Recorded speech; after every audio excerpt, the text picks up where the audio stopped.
নমস্কার। Folklore and heritage studies YouTube চ্যানেলের পক্ষ থেকে সবাইকে আন্তরিক শুভকামনা জানিয়ে আজকে শুরু করছি আমাদের বিষয় রবীন্দ্রনাথ ও লোকসংস্কৃতি। রবীন্দ্রনাথ ঠাকুর শুধুমাত্র একজন বিশ্ববিখ্যাত সাহিত্যিক ছিলেন তাই নয়, বাংলা লোকসংস্কৃতির তিনি একজন পুরোধা ব্যক্তি ছিলেন। তাকে নিয়ে অনেক আলোচনা হয়েছে, তা সত্ত্বেও আজও তাকে নিয়ে অনেক আলোচনা বাকি রয়ে গেছে। আমাদের ছাত্রছাত্রী গবেষক সকলের জন্য তাই এই আলোচনাটুকু আমি আমার পক্ষ থেকে রাখলাম। সত্যি বলতে কি, রবীন্দ্রনাথ এক বিস্ময়কর প্রতিভা, বহুমাত্রিক তার কর্মকৃতিত্ব, বহুমুখী তার প্রয়াস। তিনি কবি, তিনি ঔপন্যাসিক, তিনি গীতিকার, তিনি সুরকার, তিনি প্রাবন্ধিক, তিনি চিত্রশিল্পী, সর্বোপরি তিনি এক মহান দার্শনিক এবং এক অসাধারণ সংগঠক, যিনি একটি বিশ্বমানের বিশ্ববিদ্যালয় গড়ে তুলেছিলেন, যিনি লোকশিল্পীদের জন্য কোঅপারেটিভ সোসাইটি গড়ে তুলেছিলেন, তিনি শান্তিনিকেতনকে কেন্দ্র করে এক অসামান্য কর্মযজ্ঞ স্থাপন করেছিলেন। তার এই বহুব্যক্ত কর্মধারার মূল্যায়নে অজস্র গবেষণা হয়েছে, অজস্র গ্রন্থ রচিত হয়েছে। রবীন্দ্রনাথ ও লোকসংস্কৃতি বিষয়েই বেশ কিছু গবেষণা এবং গ্রন্থ প্রকাশিত হয়েছে। দেশীয় ঐতিহ্য, ভারতীয় পরম্পরার প্রতি তার যে গভীর শ্রদ্ধা ছিল এবং লোকসংস্কৃতির সংরক্ষণে, প্রসারণে, বিশ্লেষণে তিনি যে অত্যন্ত যত্নশীল ও আগ্রহী ছিলেন সে বিষয়ে কোনো সন্দেহ নেই। আজকে মূলত লোকসাহিত্য, লোকসঙ্গীত, লোকশিল্প, লোকজীবন ও লোকসংস্কৃতির বিবিধ ক্ষেত্রে তার যে অপার ঔৎসুক্য ছিল এবং তাকে যে আমরা একজন লোকসংস্কৃতি বিশেষজ্ঞ বা লোকসংস্কৃতি বিজ্ঞানীও বলতে পারি।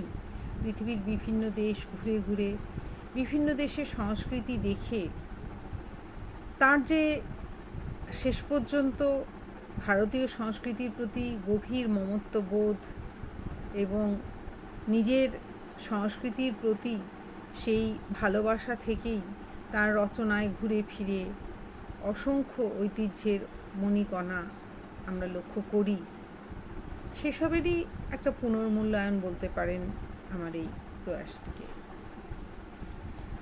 কিছু তথ্য তো আমরা সবাই জানি, সেগুলো জাস্ট একটু উল্লেখ করেই ছেড়ে দেবো। 1861 সালে 7ই মে কলকাতার জোড়াসাঁকোর ঠাকুর বাড়িতে মহর্ষি দেবেন্দ্রনাথ ও সারদা দেবীর 15টি সন্তানের মধ্যে রবীন্দ্রনাথ ছিলেন নবম সন্তান। তাকে oriental seminary, normal school, Bengal academy, saint Xavier's এতগুলো স্কুলে ভর্তি করা হয়েছিল প্রথাগত শিক্ষা লাভের জন্য। কিন্তু তিনি ভীষণ একজন অমনোযোগী, কল্পনাপ্রবণ স্কুল ছুট বালক ছিলেন, সুতরাং এই কোনো স্কুলেই তিনি টিকতে পারেননি। তবে ঠাকুরবাড়ির সংস্কৃতিঋদ্ধ পরিবেশে তার জ্ঞানার্জনের কোনো খামতি ছিল না।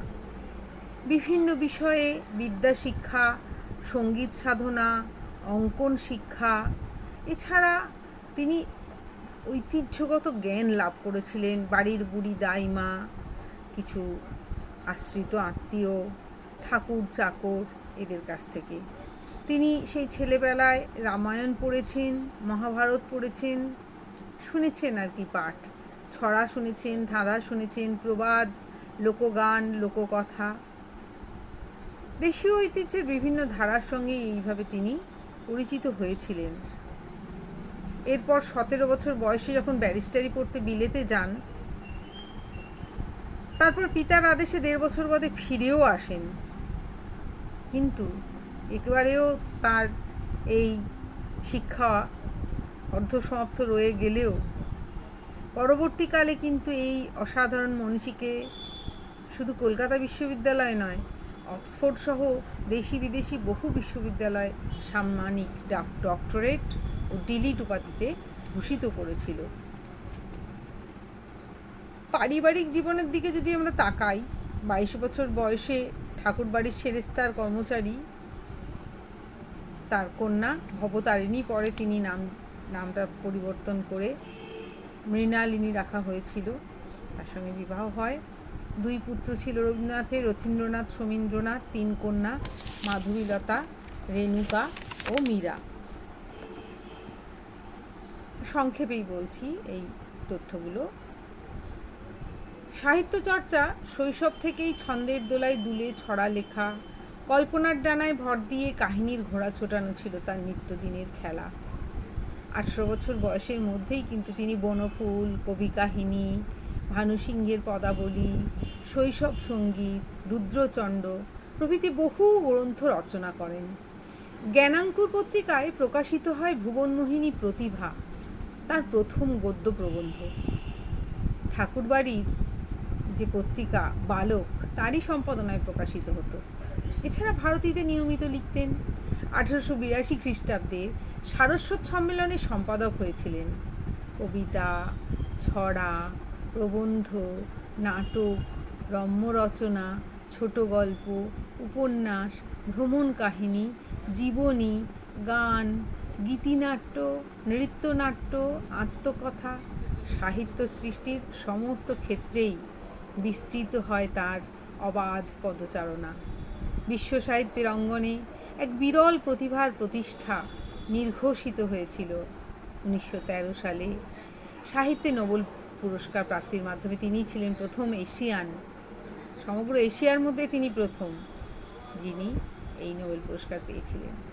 গীতাঞ্জলি বা সং অফারিংস পড়ে মুগ্ধ হন বিশ্ববিখ্যাত ব্যক্তিত্বরা। তাদের সঙ্গে রবীন্দ্রনাথের ভাবের আদান প্রদান ঘটে। রোদেনস্টাইন, মে সিনক্লেয়ার, এজরা পাউন্ড, ইয়েটস প্রভৃতি ছিলেন তার গুণমুগ্ধ। তার দীর্ঘ 80 বছরের জীবনের প্রায় সবটুকুই সাহিত্য সৃষ্টিতে নিয়োজিত ছিল। বিস্ময়কর তার সাহিত্য সৃষ্টির পরিমাণ এবং বিষয় বৈচিত্র্যের বিস্তৃতি। এবং যে কোনো পরিবেশে তিনি লিখতে পারতেন। লেখাটাই ছিল তার জীবনের মূল ব্রত। এমন কোনো দিন, এমন কোনো রাত্রি কাটেনি যেদিন তিনি তার এই সৃষ্টিকর্মে আমাদের ভরিয়ে না তুলেছেন। কর্মজীবন যদি দেখি, তাহলে 23 বছর বয়সে 1884 খ্রিস্টাব্দে পিতার নির্দেশে জমিদারির কাজে তিনি নিয়োজিত হয়েছিলেন। শিলাইদহ, শাজাদপুর সহ গ্রাম বাংলার অপরূপ প্রাকৃতিক পরিবেশের মাঝে তার নতুন জীবন শুরু হয়েছিল। পরম্পরাগত জীবনের অনাবিল ধারার সংস্পর্শে এসে রবীন্দ্রনাথ এই সময় গ্রামীণ ভারতের সত্যিকারের পরিচয় পেয়েছিলেন। গ্রামে গ্রামে ঘুরে তিনি চমৎকৃত হয়েছিলেন লোকশিল্পের নমুনা দেখে। মেয়েলি হাতের সূক্ষ্ম সূচিশিল্প, নকশি কাঁথা, সুসজ্জিত শিখে, গ্রামীণ শিল্পীর হাতের মাটির কাজ, বাঁশ বেতের বুনন শিল্প, তাঁতের শাড়ি, আলপনার নয়নাভিরাম রূপ সব একে একে তার চোখে ধরা দেয় বহুমাত্রিক তাৎপর্য নিয়ে। তিনি লোকসাহিত্য, লোকসঙ্গীত, লোকশিল্প সহ লোকসংস্কৃতির বিভিন্ন ধারাকে সংগ্রহের জন্য সদল বলে ব্যাপৃত হয়ে যান এবং সবাইকে অনুপ্রাণিতও করেন এই কাজে। পর্যবেক্ষণ, সংগ্রহ, সংরক্ষণ, বিশ্লেষণ, প্রয়োগ, লোকসংস্কৃতির বিজ্ঞানসম্মত অনুশীলনের প্রত্যেকটি ধাপই তিনি নিষ্ঠা ভরে অনুসরণ করেছেন। বাংলা লোকসংস্কৃতির শিকড়ের পরিচয় যখন এক এক করে তার কাছে উন্মোচিত হয়েছে, সেই মাটির রসে তিনি তার নিজের সৃষ্টিকর্ম ভরে তুলেছিলেন ফুলে ফুলে। কখনো সচেতনভাবে তিনি লোকসংস্কৃতির বিভিন্ন উপাদান ব্যবহার করেছেন গানের সুরে, গানের ভাষায়, ভাবে, ছন্দে, তালে, চলনে। আবার কখনো অসচেতনভাবে ব্যবহার করেছেন সাহিত্যচর্চার বিভিন্ন ক্ষেত্রে। মোটের উপর রবীন্দ্রনাথের লোকসংস্কৃতির চর্চা এই স্পষ্ট দুটি ধারায় প্রবাহিত ছিল। এক, তিনি সেটাকে প্রায়োগিক ক্ষেত্রে ব্যবহার করেছিলেন, তিনি সেগুলোকে সংগ্রহ করেছিলেন, সংরক্ষণ করেছিলেন, মানুষকে সচেতন করেছিলেন। আর অন্য লোকসংস্কৃতির বিবিধ উপাদানকে তিনি আত্মীকরণ করে তার সৃষ্টিকর্মের মধ্যে সেগুলোকে বুনে দিয়েছিলেন। বাংলার লোকায়ত জীবনের চিরন্তন তাৎপর্যময় আনন্দ স্বরূপে মুগ্ধ রবীন্দ্রনাথ শান্তিনিকেতনে প্রতিষ্ঠা করেছিলেন ব্রহ্মচর্য আশ্রমের। প্রাচীন ভারতের ঐতিহ্যময় গ্রামকেন্দ্রিক জীবনের আদর্শে গড়ে উঠেছিল শান্তিনিকেতনের পাঠ্যক্রম বা তার কর্মধারা। এছাড়া শ্রীনিকেতনকেও তিনি গড়ে তুলেছিলেন প্রাচীন ভারতের যে স্বয়ম্ভর মানসিকতা তার ছাঁচে। তার কর্মজীবনের বর্ণময় ঘটনাবলীর মধ্যে আছে বঙ্গভঙ্গের প্রতিবাদ, রাখি উৎসব, শোভাযাত্রার আয়োজন, দেশাত্মবোধের সঙ্গীতের সুরে আপামর বাঙালিকে মনে দেশভক্তি জাগিয়ে তোলা, আছে নাইট উপাধি ত্যাগ। শান্তিনিকেতনের সুবৃহৎ কর্মকাণ্ডের খরচ জোগাতে দেশে বিদেশে বক্তৃতা দিয়ে বেরিয়েছিলেন। 1912-13 আমেরিকা ভ্রমণ, 1916 জাপান, ইংল্যান্ড, ফ্রান্স, আমেরিকা, 1924 চীন, 1926 মুসোলিনির আমন্ত্রণে ইতালিতে গিয়ে বেনেদেতো ক্রোচে এবং রমারলার সঙ্গে পরিচিত হন। ইউরোপের প্রায় সব দেশে তিনি ভ্রমণ করেছিলেন। 1927 প্রাচ্যের বিভিন্ন দেশে, 1929 কানাডায়, 1930 আবার ইউরোপ, আমেরিকা, রাশিয়া, পারস্য ভ্রমণে যান। প্যারিসে ভিক্টোরিয়া ওকাম্পোর অর্থানুকূল্যে এবং কঁতেস দ্য নোয়াইয়ের সাহায্যে তিনি ছবির প্রদর্শনী করেন। বার্লিনেও তিনি চিত্র প্রদর্শনী করেছিলেন। শেষ জীবনে তিনি ছবি আঁকা শুরু করেন এবং আইনস্টাইন তার বিজ্ঞান ভাবনায় চমৎকৃত হয়েছিলেন।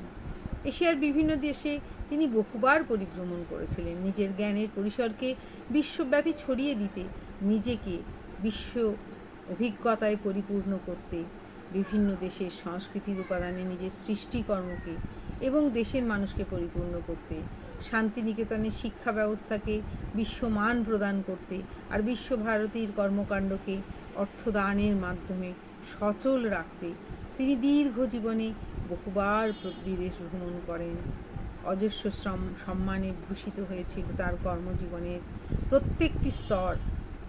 সমালোচনার সংকীর্ণ আঘাতে যতবার দীর্ণ হয়েছেন, দেশের মানুষের স্বতঃস্ফূর্ত শ্রদ্ধা, সম্মান, ভালোবাসায় আবার উজ্জীবিত হয়েছিলেন নতুন প্রেরণায়। দীর্ঘ কর্মজীবনে সারা পৃথিবীর রূপ, রস, গন্ধ, বর্ণ নিজে যেমন উপভোগ করেছেন, সেই বোধকে সঞ্চারিত করেছেন তার সৃষ্টিকর্মে, ভাগীদার করেছেন অমর জনসাধারণকে।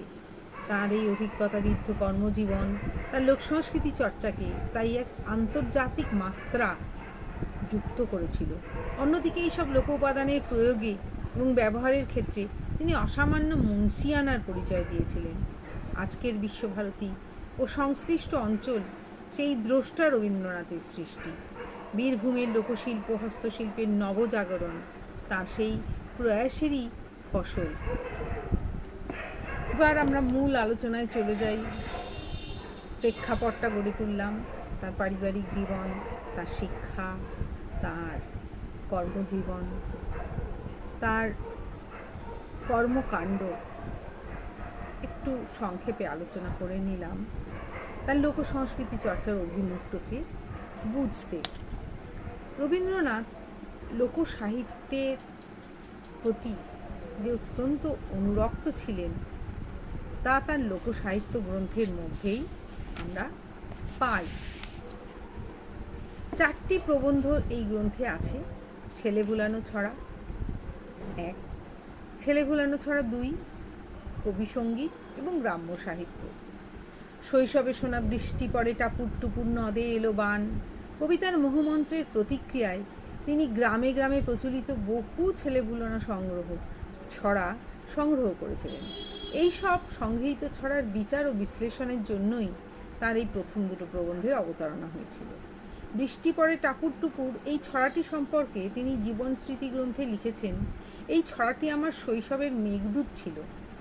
কড়ি ও কোমল কাব্যগ্রন্থে বৃষ্টি পড়ে টাপুর টুপুর নামে একটি কবিতা লিখেছিলেন। অর্থাৎ লোকসাহিত্যের এই ছোট্ট খণ্ডটি তার মননের গভীরে শিকড় চালনা করেছিল।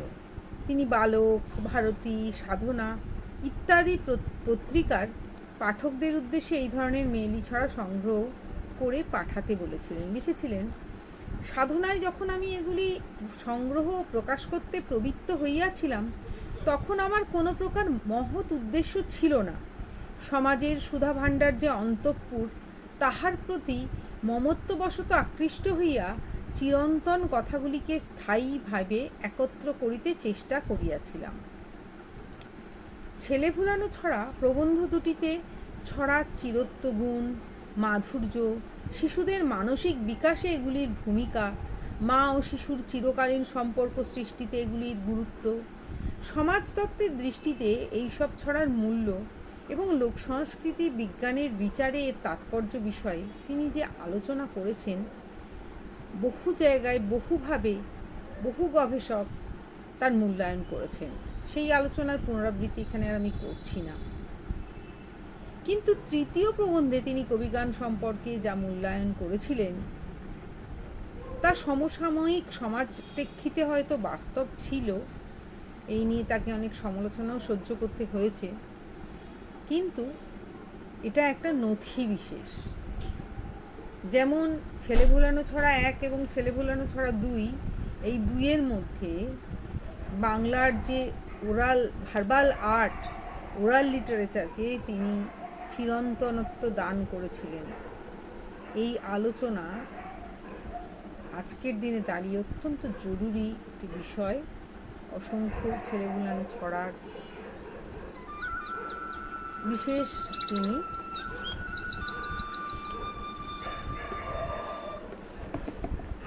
বিশেষভাবে তিনি পর্যালোচনা এখানে করেছিলেন এবং কবিগান ছড়াটিতে সেই সময় যে কলকাতার নগরকেন্দ্রিক বাবু কালচার, সেই বাবু কালচার প্রসূত যে কবিগান, তাকে সমালোচনা করেছিলেন। যদিও তিনি গ্রামীণ সমাজে প্রচলিত যে কবিগান, তার রস সম্পূর্ণরূপে উপভোগ করার সুযোগ পাননি, হয়তো সে কারণেই এই সমালোচনা তিনি করেছিলেন। এরপরে এই গ্রন্থের মধ্যেই তিনি যে গ্রাম্য সাহিত্য নামে যে আলোচনাটি করেছিলেন, সেটা বিশেষভাবে স্মরণযোগ্য। তিনি এই বিষয়ে যে কথাটা বলেছিলেন, আজও আমরা লোক সংস্কৃতির গবেষকেরা সেটাকে শ্রদ্ধার সঙ্গে স্মরণ করি। গাছের শিকড়টা যেমন মাটির সঙ্গে জড়িত এবং তাহার অগ্রভাগ আকাশের দিকে ছড়াইয়া পড়িয়াছে, তেমনি সর্বত্রই সাহিত্যের নিম্ন অংশ স্বদেশের মাটির মধ্যেই অনেক পরিমাণে জড়িত হইয়া ঢাকা থাকে। তাহা বিশেষ রূপে সংকীর্ণরূপে দেশীয় স্থানীয়। সাহিত্যের যে অংশ সার্বভৌম, তাহা এই প্রাদেশিক নিম্নস্তরের থাকটার উপরেই দাঁড়াইয়া আছে। এইরূপ নিম্ন সাহিত্য উচ্চ সাহিত্যের মধ্যে বরাবর ভিতরকার একটি যোগ আছে। অর্থাৎ লোকসাহিত্যের ছড়া, ধাঁধা, প্রবাদ, লোককথা, এই বিষয়গুলির যে এক বিশেষ সামাজিক তাৎপর্য আছে, সেগুলো তিনি যে শুধু নিজে অনুভব করেছিলেন তা নয়, তার প্রবন্ধ প্রয়াসের মধ্যে যে সেটা চিত্রিত ছিল তাও নয়, তার যে বিভিন্ন রচনা, সেই রচনার মধ্যেও কিন্তু বিভিন্নভাবে এগুলো অনুপ্রবিষ্ট হয়েছিল তার জ্ঞাত কিংবা অজ্ঞাত সারে। কবিতার মধ্যে আমরা লোককথাকে পেয়েছি, গানের মধ্যে আমরা লোককথার রেমনেন্টস পেয়েছি। কীরকম? ওইখানে আমার পুকুর পাড়ে ছড়াটি আমরা সবাই জানি। পুরো ছড়ার মধ্যে যে একটা শিশুর, আমরা ছোটোবেলায় সহজপাঠী পড়েছি, একটা শিশুর যে কল্পনাপ্রবণ মনের মধ্যে কীভাবে রূপকথা আশ্রয় করে থাকে। চেয়ে চেয়ে চুপ করে রই, তেপান্তরের পার বুঝি ওই, মনে ভাবি ওইখানেতেই আছে রাজার বাড়ি, থাকতো যদি মেঘে ওরা পক্ষীরাজের বাচ্চা ঘোড়া, তক্ষুনি যে যেতেম তারে লাগাম দিয়ে কষে, যেতে যেতে নদীর তীরে ব্যঙ্গমার ব্যঙ্গমিরে পথ শুধিয়ে নিতেম আমি গাছের তলায় বসে। সহজপাঠের দ্বিতীয় ভাগের এই কবিতাটা, এর মধ্যে একেবারে সুন্দরভাবে আমরা রূপকথাকে পাই। ঠিক যেরকম রবীন্দ্রসঙ্গীত। কোথাও আমার হারিয়ে যাওয়ার নেই মানা, মনে মনে মেলে দিলেম গানের সুরের এই ডানা, মনে মনে তেপান্তরের পাথার পেরোই রূপকথার। আমি পথ ভুলে যাই দূরপানে সেই চুপ কথার, পরীর বনের বন্ধ দুয়ার দিই হানা, মনে মনে। গীতবিতান থেকে এই কবিতাটি। আসলে বাংলার লোকসাহিত্যের যে কল্প জগৎ, তার চেতনা স্তরে স্তরে গভীরভাবে ছাপ ফেলেছিল তার সৃষ্টিকর্মের মধ্যেই ঐতিহ্যের এই টুকরোগুলো ছোট্ট ছোট্ট হয়ে ফসিলের মতো রয়ে গেছে। তার নাটকে, তার ছোট গল্পে, তার উপন্যাসে, এমনকি প্রবন্ধেও ঘুরে ঘুরে এসেছে লোকসাহিত্যের প্রসঙ্গ। রবীন্দ্রনাথ সমগ্র সৃষ্টিকর্মে সেই অন্বেষণ বাস্তবায়িত করতে হলে একাধিক খণ্ডে রচিত হবে সেগুলো। লোকসাহিত্য রবীন্দ্রনাথ সম্পর্কে বহু আলোচনা হয়েছে, সংক্ষেপে কিছু বললাম। এবার আলোচনা করি রবীন্দ্রনাথ ও লোকসঙ্গীতের দিকটি নিয়ে। লোকসংস্কৃতি বিজ্ঞানী রবীন্দ্রনাথের লোকসংস্কৃতি চর্চা ছিল দ্বিমুখী, সচেতন আর আত্মগত স্বতঃস্ফূর্ত চর্চা। একদিকে সচেতন চর্চা করেছিলেন, অন্যদিকে তার স্বতঃস্ফূর্ত চর্চা যেটা ছিল আত্মগত। কিছু ক্ষেত্রে দেশের প্রতি, জাতির প্রতি, নিজের ঐতিহ্যের প্রতি দায়বদ্ধতা থেকেই লোকসংস্কৃতির বিবিধ উপাদানকে তিনি সংগ্রহ করেছিলেন, সংরক্ষণ করেছিলেন, প্রয়োগ করেছিলেন। কিছু ক্ষেত্রে এইসব উপাদান তার চেতনার গভীর থেকে উঠে এসে তারই অজান্তে মিশে গেছে তার গানের সুরে, নাটকের সংলাপে কিংবা তার রং তুলিতে। রবীন্দ্রনাথের বহু গানে বাংলা লোকসঙ্গীতের সুরের প্রভাব লক্ষ্য করা যায়। কখনো কখনো তো আবার হুবহু সুরটিকে তিনি ব্যবহার করেছেন। যেমন কৃষ্ণপ্রসন্ন সেনের বিখ্যাত বাউল গান দেখেছি রূপসাগরে মনের মানুষ কাঁচা সোনা, তারে ধরি ধরি মনে করি, ধরতে গেলে ধরা দেয় না। এর সুরেই তিনি লিখেছিলেন বিসর্জন নাটকের গান আমারে কে নিবি ভাই সঁপিতে চাই আপনারে। এই সুরটি তার এতই প্রিয় ছিল, পরবর্তী সময়ে তিনি আরও একটি গান লিখেছিলেন ভেঙে মোর ঘরের চাবি নিয়ে যাবি কে আমারে।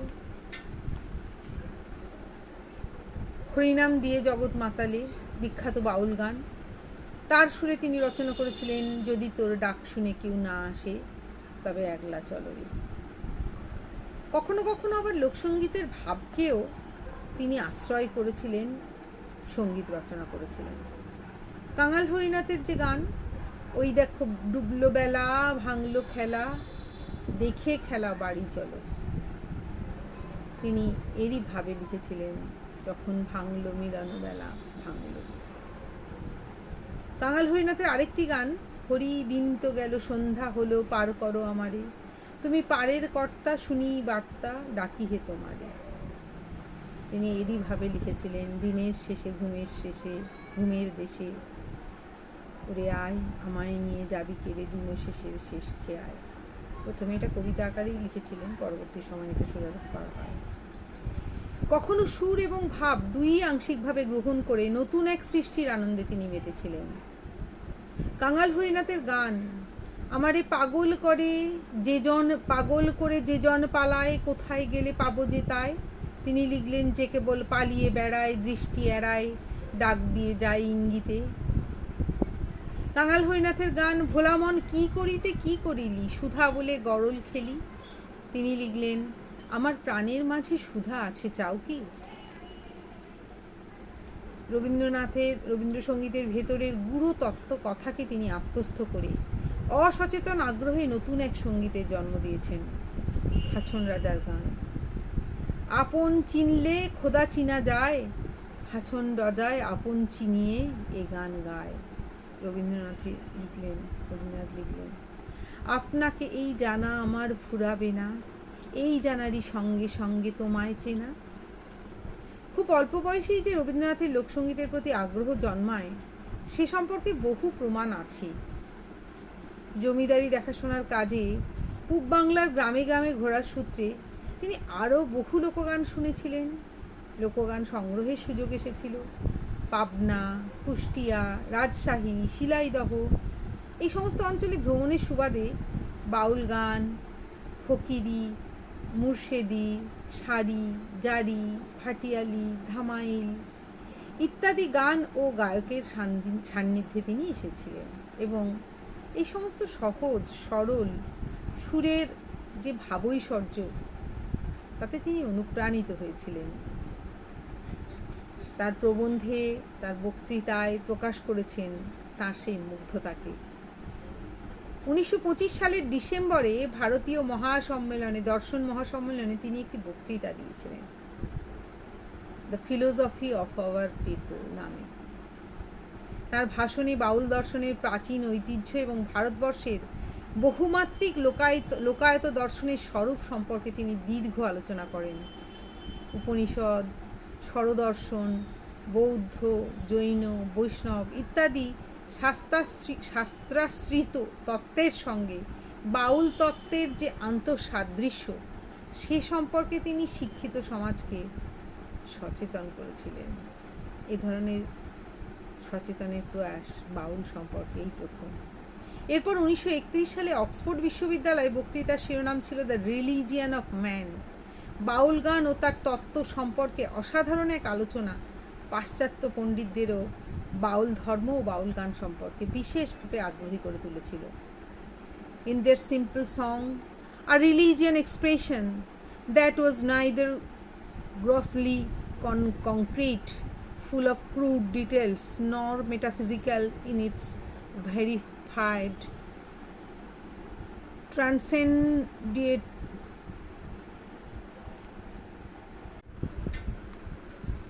full of crude details, nor metaphysical in its verified transcendentalism. At the same time, it was alive with emotional sincerity. It spoke of an intense yearning of the heart for the divine which is in man and is in temple or scriptures, in images and symbols. এই বক্তৃতায় তিনি হাসন রাজার দুটি গানের উল্লেখ করেছিলেন। পরবর্তীকালে এই দুটি গানেরই ভাবে তিনি অনুপ্রাণিত হয়ে রচনা করেছিলেন গান ও কবিতা। হাসন রাজার গানটি ছিল আপনার রূপ দেখিলাম রে, আমার মাঝত বাহির হইয়া দেখা দিল আমারে। তিনি লিখলেন আপন হতে বাহির হয়ে বাইরে দাঁড়া, বুকের মাঝে বিশ্বলোকের পাবি সারা। রবীন্দ্রনাথের সমসাময়িক সাধকদের মধ্যে লালন ফকির, দ্বিজ কানাই, গগন হরখরা, হাসন রাজা, কাঙাল হরিনাথ প্রমুখের নাম বিশেষভাবে উল্লেখযোগ্য। এদের সকলেই সম্ভবত রবীন্দ্রনাথের সান্নিধ্যে কোনো না কোনো সময় এসেছিলেন। ফিকির চাঁদ বা কাঙাল হরিনাথের যে বাউল আখড়া ছিল, সেখানে জলধর সেন, প্রফুল্ল গঙ্গোপাধ্যায়, মীর মোশাররফ হোসেন, গোলক বন্দ্যোপাধ্যায়, কৃষ্ণপ্রসন্ন সেন প্রমুখ বাউলের গান সম্পর্কে রবীন্দ্রনাথের ঔৎসুক্য সম্পর্কে কিছু তথ্য পাওয়া যায়। কাঙালের বিখ্যাত গান বসায় শখের মেলা রসের খেলা সম্পর্কে রবীন্দ্রনাথ এতটাই আপ্লুত হয়ে পড়েন যে এই সুরে অসামান্য দুটো গান তিনি রচনা করেছিলেন, হৃদয়ের একুল ওকুল দুকুল ভেসে যায় আর নিশিদিন ভরসা রাখিস হবেই হবে। কাঙাল হরিনাথের গানের সুর এবং ভাবের প্রভাব তার উপর বিশেষভাবে পড়েছে। লালনের থেকেও বেশি এই প্রভাব তার উপরে ছিল। কাঙালের অপর একটি গান, যদি ডাকার মতো পারিতাম ডাকতে, তবে কি আর এমন করে লুকিয়ে থাকতে পারতে। রবীন্দ্রনাথ লিখলেন ফিরে ফিরে ডাকো দেখিরে পরাণ খুলে। অথবা আরও একটি গান, ডাকবো না অমন করে বাইরে থেকে ডাকবো না, পারি যদি অন্তরে তার ডাক পাঠাবো আনবো ডেকে। প্রখ্যাত রবীন্দ্র বিশেষজ্ঞ ডক্টর অরুণ কুমার বসু, তিনি আমাকে অত্যন্ত স্নেহ করতেন। আমার একটি বই শব্দবিজ্ঞান ও লোকসঙ্গীতের তত্ত্বকথার তিনি ভূমিকা লিখে দিয়েছিলেন। তো অসাধারণ ভূমিকাটি, আমার গ্রন্থের থেকেও সেই ভূমিকাটি আরও সুন্দর। ডক্টর অরুণ বসুর মূল্যায়ন এ প্রসঙ্গে প্রণিধানযোগ্য। তিনি বলছেন, খাঁচার ভিতর অচিন পাখি কমনে আসে যায়, তারে ধরতে পারলে মনোবেড়ি দিতেন পাখির পায়ে। গানটি কবির অত্যন্ত প্রিয় গান ছিল। লালনের গানটির এই ভাষা এবং রূপসাগরে গানের ধরি ধরি মনে করি ধরতে গেলে মার পেলাম না, এই ভাষা, এই দুয়ে রবীন্দ্রনাথের কবিচিত্রে ধরা না ধরার একটি রহস্যময় বেদনার ভাবগ্রন্থি তৈরি করে রেখেছে, যার সঙ্গে রবীন্দ্র অনুরাগী পাঠক মাত্রই পরিচিত। অর্থাৎ রবীন্দ্রনাথের চিন্তালোকের একটি থিম গড়ে উঠেছিল লোকসঙ্গীতের এই প্রেরণা থেকে। রবীন্দ্রনাথ তার বহু গানে বাউল অঙ্গ কথাটি উল্লেখ করেছেন। এই গানগুলি সবকটি বাউলের সুরে নয়, কখনো ভাবে, কখনো ভাষায়, আবার কখনো অন্তর্নিহিত তত্ত্বের তাৎপর্যে তা বাউল অঙ্গের। বাউল গান মূলত কীর্তন ভাঙা সুরে গীত হয়। যে অঞ্চলের গান সেই অঞ্চলের চলতি লোকগানের সুর কাঠামোতে তা গেয়েও। যেমন রাঢ় অঞ্চলের বাউলে ঝুমুরের প্রভাব লক্ষ্য করা যায়, পূর্ব বাংলার বাউলে ভাটিয়ালির সুরের প্রভাব দেখি, আর নদিয়ার বাউলের সুরে কীর্তন ভাঙা রূপটি স্পষ্ট হয়ে ওঠে। রবীন্দ্রনাথ কলকাতায় থাকাকালীনই বাউল গানের সংস্পর্শে এসে মন্তব্য করেছিলেন, চারিদিকে দেখিয়া শুনিয়া আমাদের মনে হয় যে বাঙালি জাতির ভাষাটি যে কি তাহা আমরা ধরিতে পারি নাই। তার মতে সাধারণ মানুষের মুখের ভাষায়, প্রাণের গানে, ধাঁধা ছড়া প্রবাদের স্বতঃস্ফূর্ত অভিব্যক্তিতে বাঙালির যথার্থ প্রাণস্বরূপ প্রতিবিম্বিত হয়। রবীন্দ্রনাথের উদ্যোগে ভারতী ও বালক পত্রিকার বেশ কিছু অনামী পাঠক তাদের ব্যক্তিগত উদ্যোগে প্রচলিত লোকসঙ্গীত সংগ্রহ করে ভারতীতে পাঠিয়েছিলেন। তিনি সেগুলো প্রকাশও করেন। তার ভাগ্নী সরলা দেবীও লোকগান সংগ্রহ করে মামাকে শোনাত। কোট আনকোট, সরলা দেবীর লেখা স্মৃতি কথা জীবনের ঝরাপাতা থেকে জানতে পারি, নানা স্থান ও সূত্র থেকেই সরলা নানা প্রকার বাউল ভাটিয়ালি গান শিখেছিলেন এবং যা কিছু শিখতুম তার রবি মামাকে শোনাবার জন্যে প্রাণ ব্যস্ত থাকত। তার মতো সমজদার আর কেউ ছিল না। ছিন্ন পত্রাবলিতে গ্রাম্য গীত শ্রবণের একাধিক অভিজ্ঞতার কথা আছে। যুবতী কেন বা করো মন ভারী গানের সকৌতুক উল্লেখ শুধু ছিন্নপত্রে নয়, লোকসাহিত্য গ্রন্থের গ্রাম্য সাহিত্য প্রবন্ধেও আমরা পাই। এ প্রবন্ধে আরও যে অজস্র গ্রাম্য সাহিত্যের পদ্যবন্ধ উদাহরণ আছে সেগুলির সুরও তিনি শুনেছিলেন, এ বিষয়ে কোনো সন্দেহ নেই।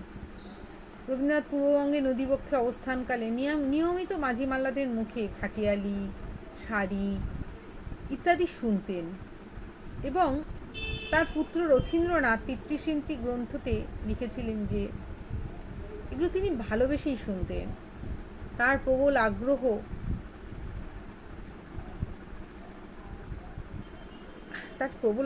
ছিল লোকসঙ্গীতের ব্যাপারে, সুতরাং হয়তো তিনি উত্তরবঙ্গের ভাওয়াইয়া বা পশ্চিম সীমান্তবঙ্গের ভাদু টুসু ঝুমুরেরও স্বাদ পেয়েছিলেন। রবীন্দ্রনাথের লোকসঙ্গীত প্রভাবিত গানগুলোকে ভাঙা গান বলা হয়। বহু বিদগ্ধ রবীন্দ্র বিশেষজ্ঞ ও গায়ক রবীন্দ্রনাথের অজস্র গানকে চিহ্নিত করেছেন ভাঙা গান রূপে। শান্তিদেব ঘোষের রবীন্দ্রসঙ্গীত, ইন্দিরা দেবী চৌধুরানী রবীন্দ্রনাথের ত্রিবেণী সঙ্গম, সুভাষ চৌধুরী পরিচালিত রূপান্তরী রেকর্ডের সব গানই ভাঙা গান রূপে চর্চিত। বহু গানে কীর্তনের সুরকে এবং সারি গানের চলনকে তিনি অসামান্য দক্ষতায় ব্যবহার করেছেন।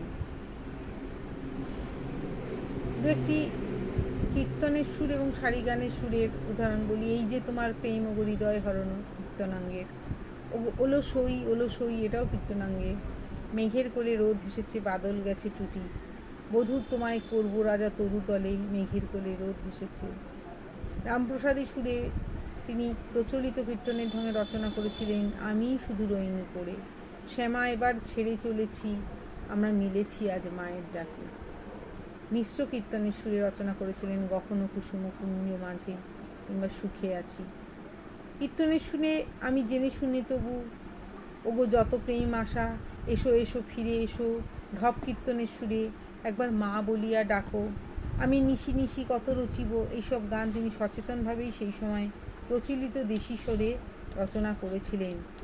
প্রখ্যাত লোকসঙ্গীত বিশেষজ্ঞ ধীরেন্দ্রনাথ চৌধুরী রবীন্দ্রসঙ্গীতে লোকসঙ্গীতের প্রভাব প্রবন্ধে বেশ কিছু ভাঙা গানের উৎস নির্দেশ করেছেন।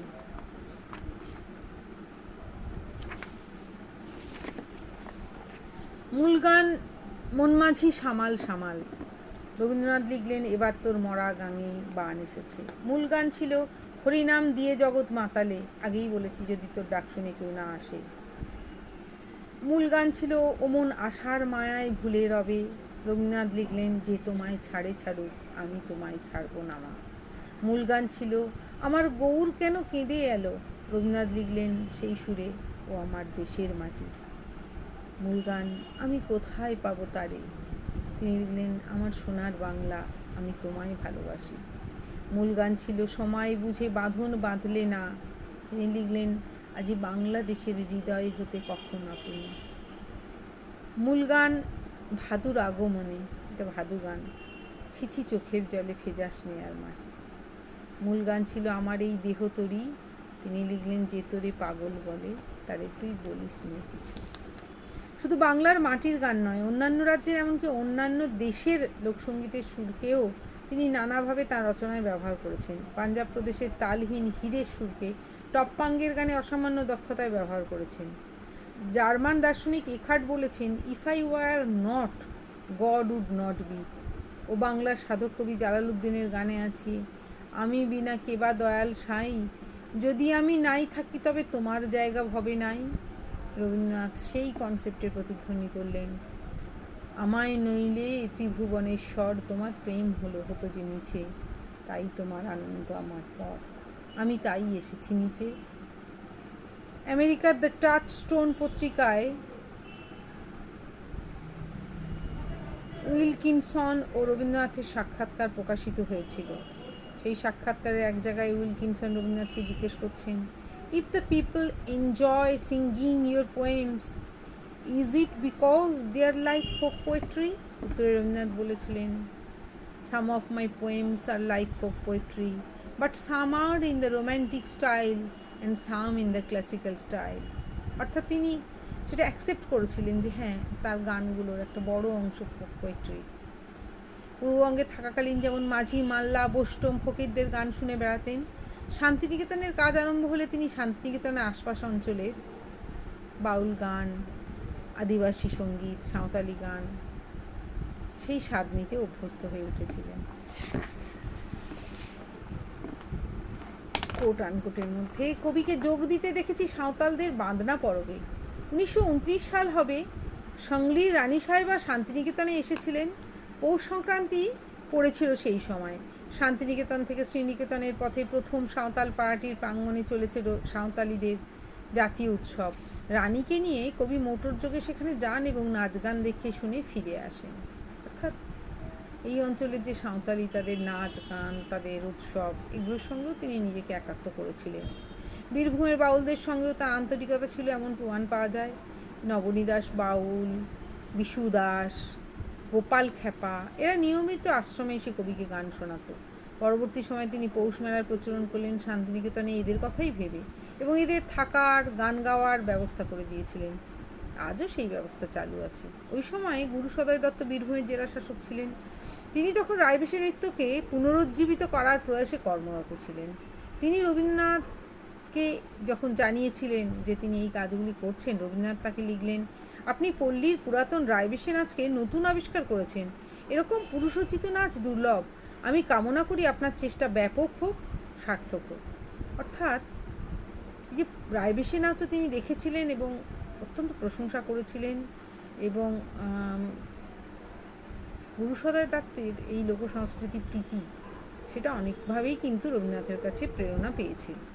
এরপর তিনি গুরু সদয়কে আমন্ত্রণ জানান শান্তিনিকেতনে রায়বেশের প্রদর্শন করানোর জন্য। এই নাচে তিনি এত মুগ্ধ হন যে তার বিভিন্ন নাটক ও গীতিনাট্যে এই নাট্যের ধারাকে যুক্ত করেছিলেন। সে সময় বীরভূমের পটের গান ও পটচিত্র খুব বিখ্যাত ছিল। মাল সম্প্রদায়ের পটুয়ারা কবিকে পট দেখাতে ও গান শোনাতে আসত। তিনি এদের নীরব পৃষ্ঠপোষক ছিলেন, মুখে কিছু বলতেন না, কোথাও লিখে যাননি, কিন্তু তিনি যে এদের পৃষ্ঠপোষক ছিলেন তার প্রমাণ পাওয়া যায়। কবির খ্যাতি তখন বিশ্বজোড়া। পাশ্চাত্য থেকে কেউ শান্তিনিকেতনে এলেই তিনি তাদের নিয়ে চলে যেতেন আশপাশের উপজাতি অধ্যুষিত গ্রামগুলোতে। ফ্রান্স থেকে এসেছিলেন সিলভা ও মাদান লেভি। তিনি এদের জয়দেবের মেলাতে বাউল গান শোনাতে পাঠান। সারা রাত ধরে গান শোনেন তারা মুগ্ধ হয়ে, এবং মাদাম লেভির গ্রন্থে সেই বর্ণনা পাওয়া যায়। হাঙ্গেরি থেকে এসেছিলেন অতিথি অধ্যাপক গুলা জার্মানস।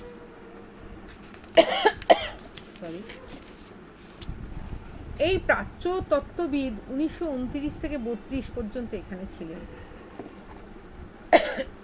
তার স্টিল লেখা থেকেও আশপাশের গ্রামের সাঁওতালি নাচ গান আর পরবের সঙ্গে কবির যে আত্মিক সম্পর্ক ছিল সেই বিবরণ পাওয়া যায়।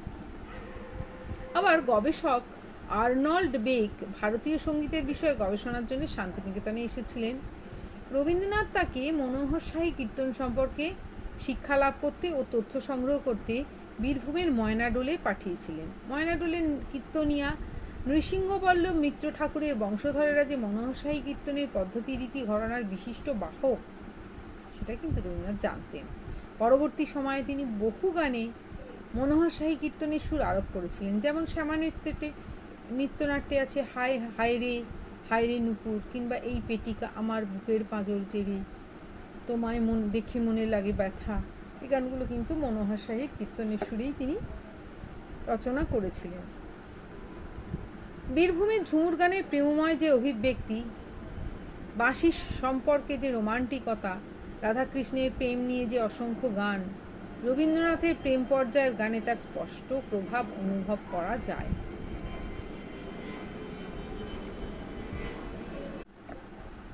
বীরভূমের ঝুমুর গানের যে প্রেমময় অভিব্যক্তি, বাঁশি সম্পর্কে যে রোমান্টিকতা, রাধাকৃষ্ণের প্রেম নিয়ে যে অজস্র গান, রবীন্দ্রনাথের যে প্রেম পর্যায়ের গান, তার মধ্যে কিন্তু তার প্রভাব স্পষ্টভাবে অনুভব করা যায়। শান্তিদেব ঘোষ তার প্রবন্ধ বাংলার লোকনৃত্য ও লোকসঙ্গীতে গুরুদেব রবীন্দ্রনাথের স্থান, এই প্রবন্ধে এই বিষয়ে অনেক তথ্য দিয়েছেন এবং তিনি রবীন্দ্রনাথের বেশ কিছু গানকে লোকগানের আখ্যা দিতে চেয়েছেন কোট আনকোটের মধ্যে। বাংলার লোকসঙ্গীতের সহজ সরল মন মাতানো রূপের প্রতি আকৃষ্ট হয়ে গুরুদেব তার সুর ও ছন্দের অনুকরণে প্রথম দিকে বেশ কিছু গান রচনা করেছিলেন। এই গানগুলিকে পুরোপুরি তার নিজস্ব সৃষ্টি বলা চলে না, কারণ এর সুর ও ছন্দ তিনি গ্রহণ করেছিলেন গত শতাব্দীর নানা প্রকার লোকসঙ্গীত থেকে।